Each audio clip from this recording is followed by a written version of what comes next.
Hello and welcome to Study IQ. मैं दिव्यांशी श्रीवास्तव और आज मेरे साथ इस इंटरव्यू सेशन में जुड़ी हैं झारखंड से लिपि टूटी जी, जिन्होंने यूपीएससी कंबाइंड जियो साइंटिस्ट एग्जामिनेशन में 74 रैंक हासिल की है अपने पहले ही प्रयास में। Welcome Lipi to Study IQ. Thank you Divyanshi, thank you so much. Lipi, पहले अटेम्प्ट में इतना प्रेस्टिजियस एग्जामिनेशन और स्पेसिफिकली जब आप जियोलॉजी बैकग्राउंड से रहते हैं, तो अगर इस एग्जामिनेशन की बात करें जिसका नाम है यूपीएससी जियो साइंटिस्ट एग्जामिनेशन, तो सभी एस्पिरेशन रखते हैं, तमन्ना रखते हैं, और वैकेंसीज भी इस साल से काफी कम थी। तो how do you feel after getting your name in the final list? The feeling I'm still not, it has still not crept in that I've got a place in the final list. So I'm still trying to get used to that, because like even after that, even after getting the final list, there has been no major change in my life.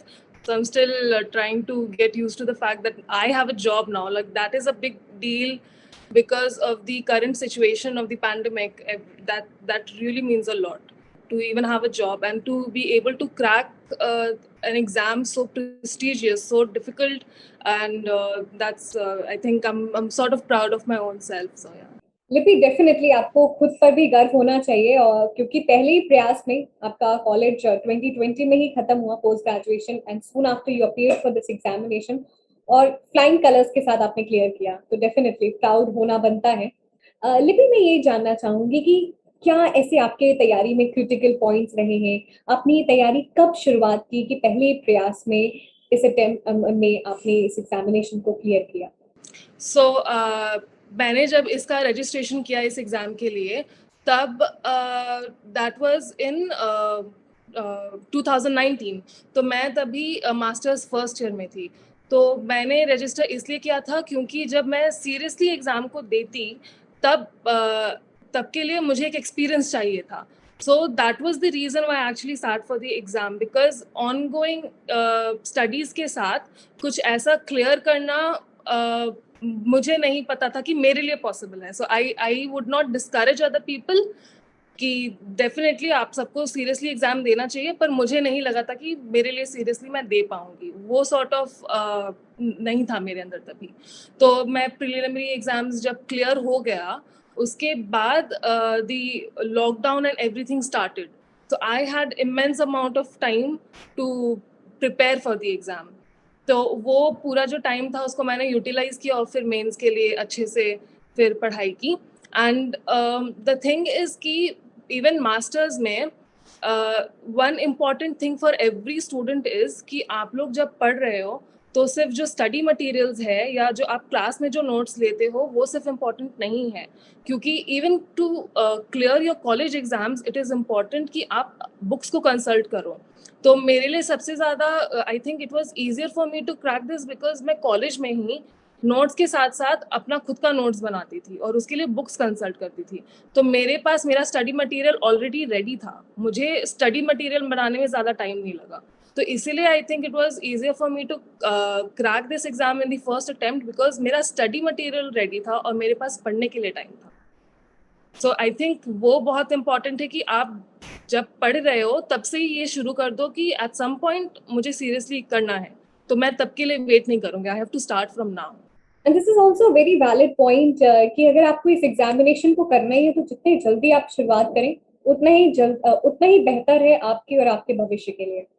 लिपि, जैसे आपने बताया कि साथ ही साथ आप books consult करती थी, नोट्स मेकिंग करती थी, तो इसके बारे में बताएं, जो भी कॉलेज स्टूडेंट्स हैं जो साथ ही में इस एग्जामिनेशन की तैयारी करना, वो कैसे एक पैरेलल अप्रोच रख के कॉलेज स्टडीज और इस एग्जामिनेशन को तैयारी कर सकते हैं एक साथ? सी लाइक हमारे प्रोफेसर्स हमेशा हमें बोलते हैं कि अपना बेसिक्स क्लियर रखो।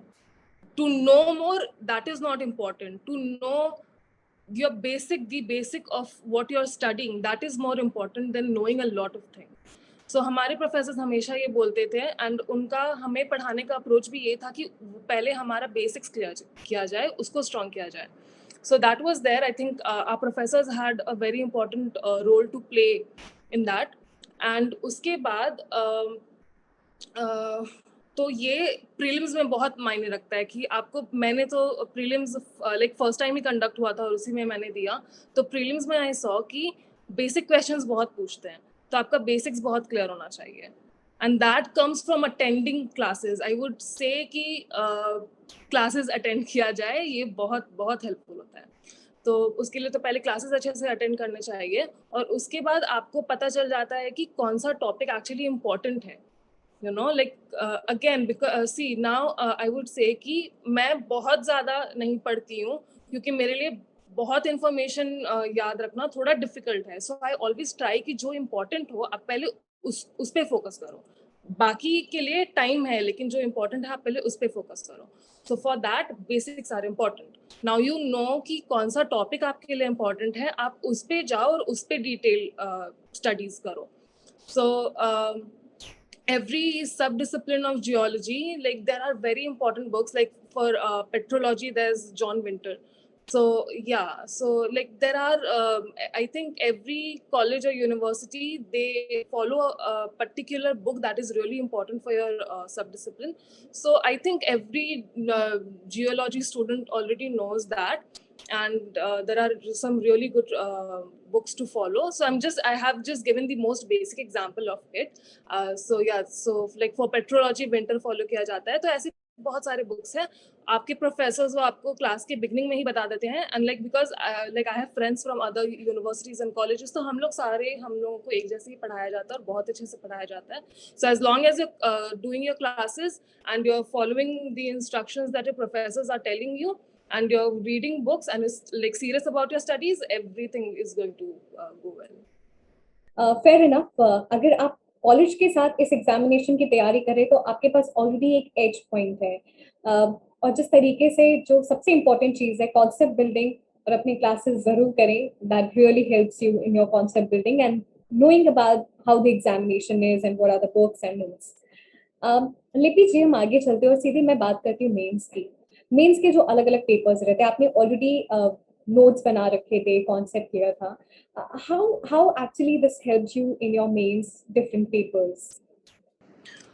See, mains, I think compared to other exams, other competitive exams, what this exam has in difference is कि आपको 10 marks, 15 marks, 20 marks के लिए एक particular topic पे लिखना होगा.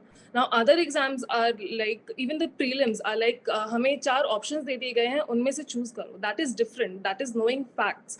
But अगर आपको कुछ पता भी है उसके बारे में 10 मार्क्स लिखना, या like to be able to write 15 or 20 marks, that requires in depth knowledge. So again that comes from studying books. You have to, and again because itne sare subjects the, like we had 3 papers in the geoscientist exam. I would not include hydrogeologists because I did not prepare for it. So 3 जो papers थे जो geologists के लिए compulsory थे, तो एक एक paper में 5-5 सब डिसिप्लिन्स थे. Now 5-5 like that is equal to 15 sub disciplines in total. तो 15 सब्जेक्ट्स आप एक बार में लाइक अगर आप एक बार में आप शुरू करते हो प्रिपेयर करना, it is very difficult. So start from I think your strength, like where you know कि ये मेरा स्ट्रॉन्ग पॉइंट है, वहाँ से शुरू करो. टाइम डिवाइड करो, like to build a strategy is the most important. Question papers like last 10 years के क्वेश्चन पेपर्स फॉलो करना और सिलेबस फॉलो करना, और वहाँ से डिसाइड करना कि कौन सा सब्जेक्ट पहले पढ़ना है, कैसे पढ़ना है, किसको कितना टाइम देना है, उस हिसाब से स्ट्रैटेजी बिल्डअप करके then you'd be able to give your mains properly. Strategy building is very important, और वो सबका अपना अपना बेस होता है स्ट्रैटेजी बिल्डअप करने का. Some people can remember a lot of things, while some are कि हम लोग ज़्यादा याद नहीं कर पाते हैं, तो क्या करें. तो कम टाइम में आई थिंक इट इज़ इम्पॉर्टेंट कि आप जो पढ़ चुके हो उसको बार बार रिवाइज करो, so that when you go you'll be able to write at least one answer properly. And also because हमारे प्रोफेसर्स हमें क्लास में हमेशा ये बोलते थे कि अटेम्प्ट एवरी क्वेश्चन. अगर आप 5 साल एक पर्टिकुलर सब्जेक्ट को पढ़ रहे हो, आई एम श्योर कि you would be able to write something about every single question that there is, at least try to.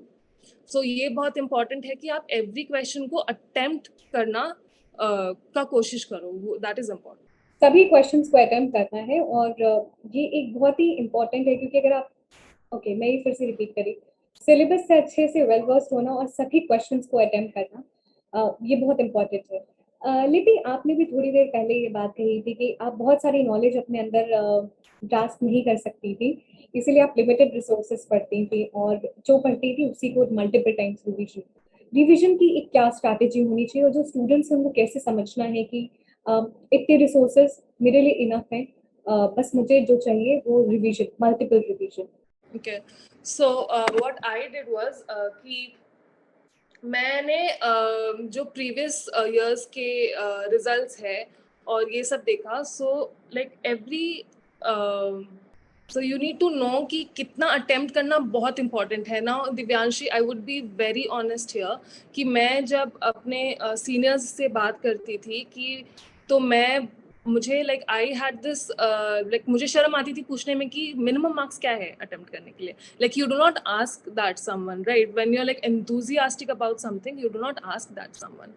But अब मैं like see I am honest and I would say this is how I prepared, because कुछ लोगों के लिए difficult होता है बहुत ज़्यादा चीज़ याद रखना। तो आप पहले मिनिमम से ही शुरू करोगे, that is how it starts. आप शुरू से ही शुरू करोगे। तो आई थिंक कि व्हाट आई डिड वाज, चलो मैं अगर 5 सब्जेक्ट्स एक पेपर से पूरा आंसर नहीं कर भी पाई तो 4 I have to, that is where I begin from to be able to attempt 4 of the disciplines in one paper which has total of 5. That is where you start from. तो अगर आपका time बच जाता है at the end कि मैं अब 5th वाले पे भी जा सकती हूँ, तब आप जाओगे। लेकिन your starting should be, for me that is how I did, your starting should be कि मैं जितना कर सकती हूँ पहले उसको स्ट्रॉन्ग करूंगी, उसके बाद and do not like no matter what, do not like what the other person is doing, do not get into that. Because मैं अगर दूसरों को देख रही होंगी कि यार ये लोग तो बहुत ज्यादा पढ़ रहे हैं, 5 के 5 पढ़ रहे हैं, मैं तो सिर्फ 4 पढ़ रही हूँ, that decreases your confidence. Don't do that. आपका पढ़ने का तरीका और आपका किसी चीज को लेने का तरीका दूसरों से बहुत अलग है, so be confident, do it on your own. And it's also very important to be confident and start with the minimum to reach to the maximum. Lippy, how study IQ has been part of your journey? I think you need to be open to new knowledge also.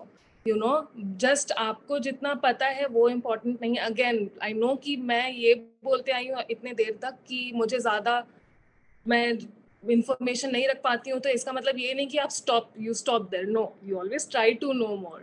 So yes, I think study IQ, when you follow these things, they always give you a topic or a reason to know more.